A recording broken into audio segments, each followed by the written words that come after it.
नमस्कार दोस्तों। हरियाणा के अंदर एक लेटेस्ट सर्कुलर आ चुका है, तो चलिए हम लोग देख लेते हैं ये लेटेस्ट सर्कुलर और रूल्स क्या है, जिसमें वुमेन एम्प्लॉय के लिए काफ़ी इंपॉर्टेंट अपडेट बताया गया है। तो देख लेते हैं क्या ये सर्कुलर बन के आया है, जिसमें नाइट शिफ्ट वुमेन के बारे में सारा डिटेल बताया गया है। तो चलिए हम डायरेक्ट चलते हैं सर्कुलर की ओर। तो यहाँ पे आप देख सकते हैं मैं डायरेक्ट सर्कुलर में आ चुका हूँ। मैं ये सर्कुलर जो है अपने चैनल के अंदर, कम्युनिटी के अंदर मैं ऑलवेज अपलोड करता हूँ, वहाँ जाके आप इसको डाउनलोड भी कर सकते हैं। तो यहाँ आप देख सकते हैं हरियाणा गवर्नमेंट की तरफ से यह सर्कुलर 14 मार्च जो 2024 को ऑलरेडी बन के आ चुका है। और ये ऑलमोस्ट काफ़ी इंपॉर्टेंट है जो भी वुमेन एम्प्लॉयज़ काम कर रहे हैं। तो देखिए यहाँ पे बताया गया है, इस सर्कुलर में बताया गया है कि जो भी इम्प्लॉई वुमेन एम्प्लॉई काम कर रहे हैं किसी भी फैक्ट्री के अंतर्गत, उसके बारे में काफ़ी सारा यहाँ पे कंडीशन बताया गया है। तो वन बाय वन करके मैं ये सारे कंडीशन को आपके सामने एक्सप्लेन करता हूँ।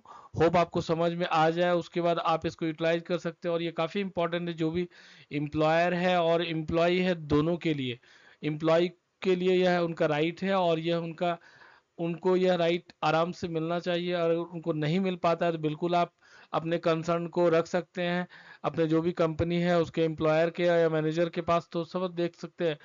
पहला जो कंडीशन है, no women employee shall be subjected sexual harassment at any work place in the factory. जो भी है सेक्सुअल हरासमेंट के अंतर्गत अगर कोई भी एम्प्लॉय आता है अगर किसी फैक्ट्री में, तो उसको इमिडिएटली उसको नोटिस किया जाना चाहिए। यहाँ पे देख सकते हैं सेकंड जो है, यहाँ पे बताया गया है कि जो भी सेक्सुअल हरासमेंट एक्ट के अंतर्गत जो भी टर्म एंड कंडीशन है, उसका इंस्ट्रक्शन या कंडीशन जो भी है, टाइम टू टाइम जो भी सेंट्रल गवर्नमेंट या स्टेट गवर्नमेंट की तरफ से जो भी आएगा, उसको जो भी फैक्ट्री है उसको फॉलो करना पड़ेगा, उसको कंप्लाई करना पड़ेगा। नेक्स्ट यहाँ पे बताया जा रहा है कि जो भी यहाँ पे फैक्ट्री या फिर ऑक्युपायर, जब मतलब जो भी उनका मैनेजर या है, वो जो भी फैक्ट्री का जो भी ऑर्डर यहाँ पे जो बनाया जाता है या कमेटी का एक फॉर्म किया जाता है, जैसे इंटरनल कमेटी के बारे में, यह रिटर्न में होना चाहिए और इसको डिस्प्ले करना होगा फैक्ट्री के अंतर्गत। यहाँ पे देख सकते हैं internal committee at each administrative unit, मतलब प्रत्येक यूनिट के अनुसार उसको आईसी कमेटी को फ्रेम करना होगा, ऑफिस के हिसाब से, वर्क प्लेस के हिसाब से करना पड़ेगा। तो चलिए नीचे आते हैं और देख लेते हैं ये कंडीशन। देखते हैं यहाँ पे बताया गया कि return statement of his general policy में यह स्टेटमेंट होना चाहिए, अब मेंशन होना चाहिए कि वह उसका क्या कमिटमेंट है, वो कैसे इसको फॉलो करेंगे अगर इस प्रकार के कोई भी केस आ जाते हैं और वर्क प्लेस पे। देखिए यहाँ पे बताया गया कि जो भी इंटरनल कमेटी एंड पॉलिसी है, जो भी कंस्टिट्यूट है, उसको डिस्प्ले किया जाना चाहिए वर्क प्लेस पे। यहाँ पे देखिए नेक्स्ट में बताया गया प्रॉपर लाइटिंग होनी चाहिए, सीसीटीवी कैमरा होनी चाहिए। यहाँ पे ये क्लियर बताया गया not only inside the factory, surrounding of the factory भी होनी चाहिए, मतलब बाहर जो भी सराउंडिंग है फैक्ट्री का वहाँ पे भी होना चाहिए। और जहाँ पे भी वोमेन एम्प्लॉय का मूवमेंट होता है, यहाँ वहाँ जो भी जाते हैं काम के सिलसिले में, इन साइड में वहाँ पे होना चाहिए प्रॉपर वे में सीसीटीवी कैमरा और लाइटिंग की व्यवस्था होनी चाहिए। नेक्स्ट यहाँ पे बोला जा रहा है कि जो भी यहाँ पे जो भी एम्प्लॉयड, जो भी वर्कर वुमेन वर्कर को अगर आप एम्प्लॉयड करते हैं नाइट शिफ्ट के लिए, तो 10 से कम नहीं होना चाहिए। 10 के एक झुंड में ही या फिर 10 के ग्रुप में ही आपको करना पड़ेगा। उससे कम एम्प्लॉय को आप किसी पार्टिकुलर वर्क प्लेस के लिए आप एम्प्लॉय नहीं कर सकते हैं, या फिर रात में नाइट में आप उसको नहीं बुला सकते हैं। यहाँ पे देखिए क्लियर कट बताया गया है जो भी मैनेजर है ट्रांसपोर्टेशन फैसिलिटी उनको प्रोवाइड कराना पड़ेगा। उसके अलावा सिक्योरिटी गार्ड्स होना चाहिए, उसमें फीमेल सिक्योरिटी गार्ड काफ़ी इंपॉर्टेंट बताया गया है। जो भी वेल ट्रेंड होना चाहिए, रिस्पॉन्सिबल ड्राइवर होना चाहिए, प्रॉपर कम्युनिकेशन चैनल होना चाहिए। और यहाँ पे यह भी बताया गया ट्रांसपोर्टेशन के अंतर्गत भी सीसीटीवी कैमराज होनी चाहिए, जीपीएस तक की व्यवस्था होनी चाहिए, ताकि उनके सेफ्टी सिक्योरिटी में किसी प्रकार की व्यवधान ना आ सके।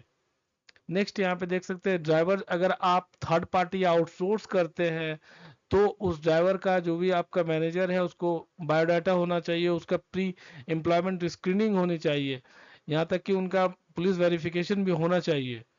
यहाँ पे देख सकते हैं नेक्स्ट में सफिशिएंट वुमेन सिक्योरिटी गार्ड्स होनी चाहिए एंट्री लेवल, एंट्री पे, एग्जिट पॉइंट पे ऑफ द फैक्ट्री में। यहाँ पे देखिए नेक्स्ट पॉइंट में सुपरवाइजर और शिफ्ट इंचार्ज जो भी है, या फिर अदर सुपरवाइजरी स्टाफ जो भी डिप्यूट होता है वुमेन वर्कर्स के लिए, तो वो भी ओमेन होना चाहिए। अगर आप ओमेन से काम ले रहे हैं तो उनका ये सारे जो भी मैनेजर है वो भी ओमेन ही रहना चाहिए। यहाँ पे देख सकते हैं डिक्लेरेशन, ये कंसेंट फॉर्म आपको लेना पड़ेगा।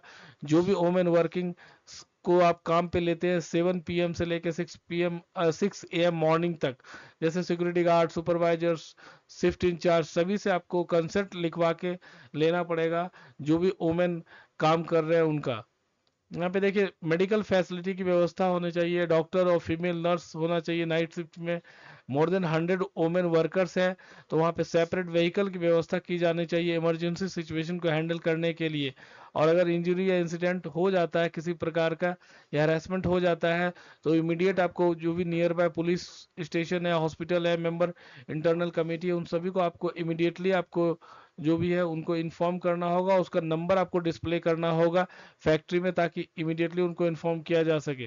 फैक्ट्री एक्ट और का जो भी रूल है उसका स्टैट्यूटरी प्रोविजन को आपको फॉलो करना होगा, जैसे आवर्स ऑफ वर्क है, रेस्ट इंटरवल्स है, हॉलीडे है, सेपरेट कैंटीन है, रेस्ट रूम फैसिलिटी है, payment of equal remuneration act के अंतर्गत और अदर जो भी लेबर लॉ का रूल है उसको फॉलो करना होगा स्ट्रिक्टली।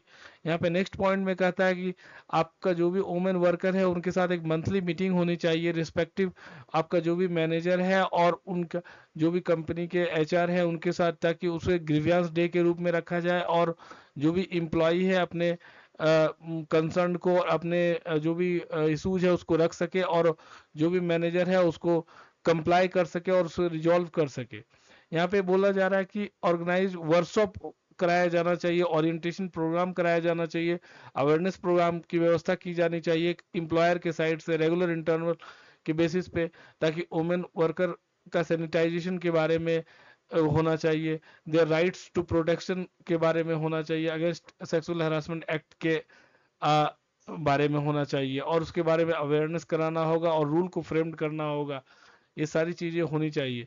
यहाँ पे देखिए नेक्स्ट बताया जा रहा है कि जो भी एम्प्लॉयर है उनको एनुअल रिपोर्ट जो है under section 22 of sexual harassment act के अंतर्गत उनको जो है ऑन और before 31 January of each year को लेबर कमिश्नर को, हरियाणा को और assistant director industrial safety and health of their jurisdiction को सबमिट करना पड़ेगा, जिसमें डिटेल ऑफ वोमेन वर्कर्स होंगे जो भी नाइट शिफ्ट में काम कर रहे हैं उनके बारे में पूरा डिटेल आपको देना पड़ेगा डिटेल।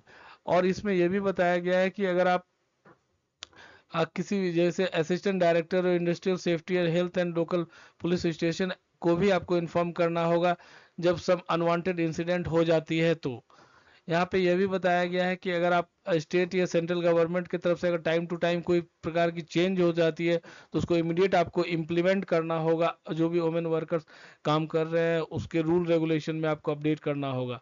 तो इमीडिएटली मैं आपको अपलोड कर दूंगा इस सर्कुलर को, आप वहां से डाउनलोड कर सकते हैं। धन्यवाद।